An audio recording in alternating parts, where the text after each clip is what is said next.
Здравейте! Моля? Микрофоните включени ли са? Всичко е включено. Окей. Но това няма никакво значение.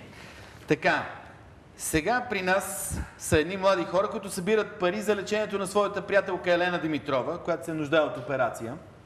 Това са Ася Петрова и Кирил Кръстев. От каква операция се нуждае Елена и защо се налага вие да събирате пари?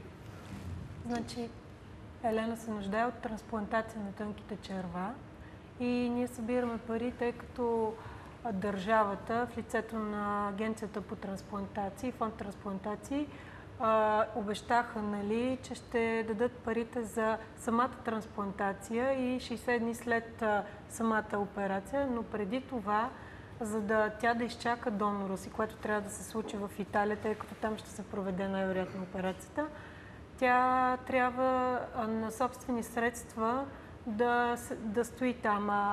Тя се храни до голям процент венозно, което всъщност е много скъпо. И ние събираме пари именно за това хранене. Значи нейното хранене венозното е в рамките на 100-200 евро на ден. 100-200 евро на ден? А всъщност не е ясно колко време тя ще чака. Донора може да се появи след един месец, може да се появи и след една година.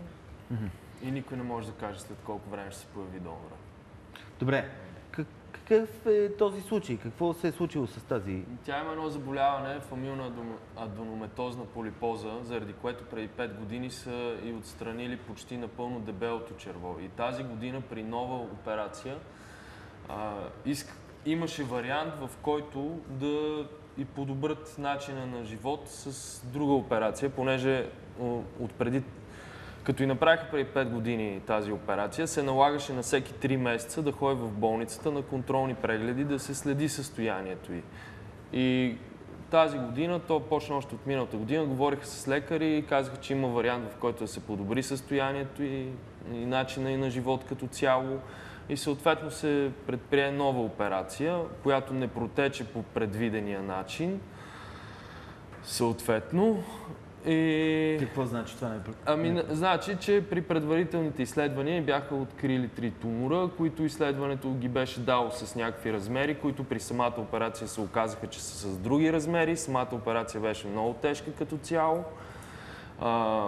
На следващия ден се наложи повторна операция по спешност, при която вече отрязаха и много голяма част от тънките черва, от тънкото черво. Всъщност. Така. И съответно от тогава на почти пълно венозно хранене. Значи да разбирам ли това, че тази жена и нейното състояние е резултат на лекарска грешка? Не. Никой не може да каже. Не, никой не може да каже. Според мен не е лекарска грешка, просто така се получило, тъй като беше много сложна операцията и след това имало запушване на главния кръвоносен съд, който се надява тънкото черво с кръв.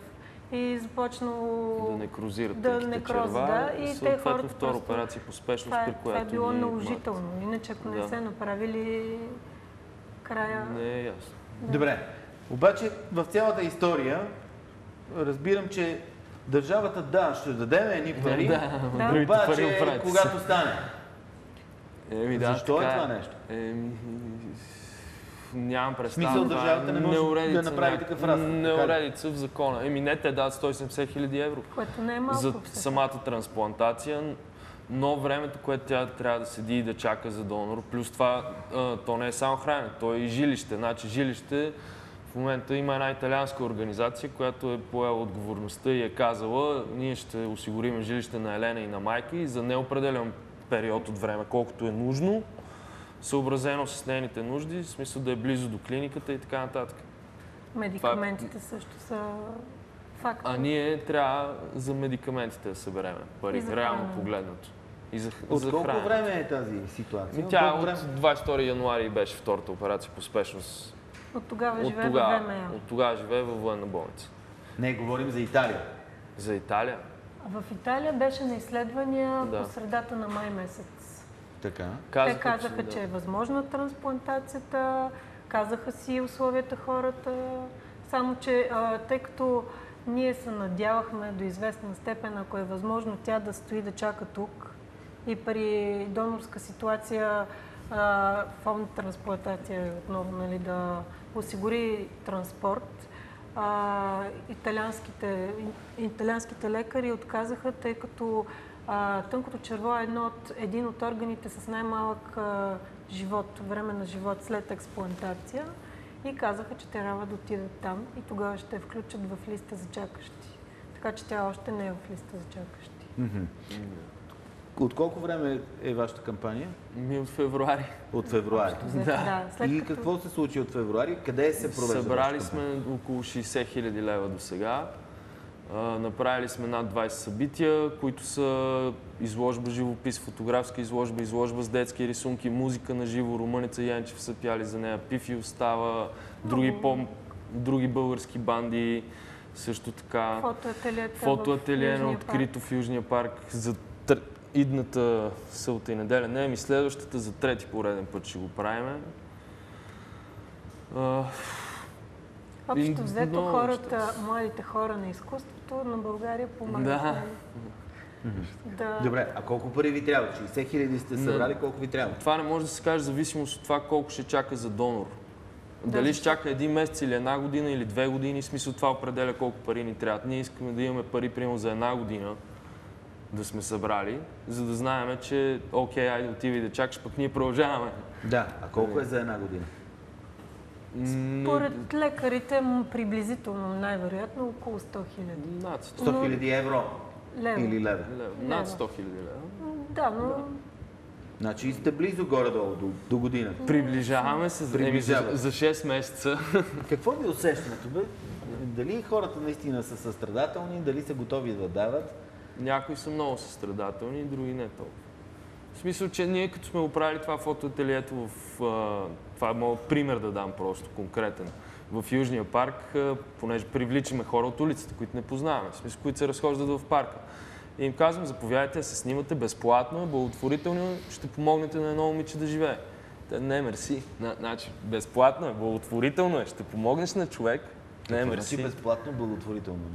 В смисъл, че те си мислят, че, защото като тръгнеш някой на улицата, като те спре, всеки си мисли, че ще му искаш пари за нещо. Плюс това ние сме сложили плакати и така нататък. Че е благотворително. Всички ги снимаме с това нещо. Ако хората искат, популяризираме си сайта. Давай, спокойно. Ако хората искат, оставили сме една кутия. Ако не искат, не оставят. Тяхно е решението. В смисъл, никой не задължаваме да оставя пари. Много хора, например, снимат се, не оставят пари. Има хора, които минават, оставят пари, не искат да се снимат. А вие какво правите? Снимате ги и какво им давате? Даваме им снимките, да. Професионални фотографии с професионална апаратура. Дойдоха двата уикенда, нали? И всъщност ги снимаме и с този плакат ги снимаме, качваме ги във Фейсбук, в нашия сайт. Даже много от хората, които сме ги снимали с това нещо, си го качват за аватар във Фейсбука, което помага, защото случая придобива популярност. Колкото повече хора разберат за това нещо, толкова повече хора биха помогнали. Нали, нас това не е цялата идея. В смисъл, ние затова сме тук днес, за да разберат повече хора. Освен това и музика на живо, също така обясняваме им, нали, казваме им днеска в този клуб, утре, другаде. Питам ви, защото се сещам за детенцето, което изчезна. Сещате се, нали? Да. Във Фейсбук имаше 120 000 души в групата. И никой не го знае. А знаете ли, когато са ходили да го търсят през уикендите, колко човека са отивали от тия 120 000 души? Около 10. Около 10, да. Така е. Такова ли е и при вас положение? Не знам, на нас ни помагат страшно много хора, между другото. Организаторите са 10 човека, да кажем, обаче всеки от тези 10 човека познава поне още 10, които познават още 10. И всеки помага. Кой с контакт, кой с било със средства, кой с идеи. Борба е през цялото време. Да, много хора ни помагат. Не може да се платим, но просто, че ние сме обикновени хора и нямаме големи средства, нали, за да помогнем повече. Това не е проблем. Добре, благодаря ви и успех. Мерси, Лек.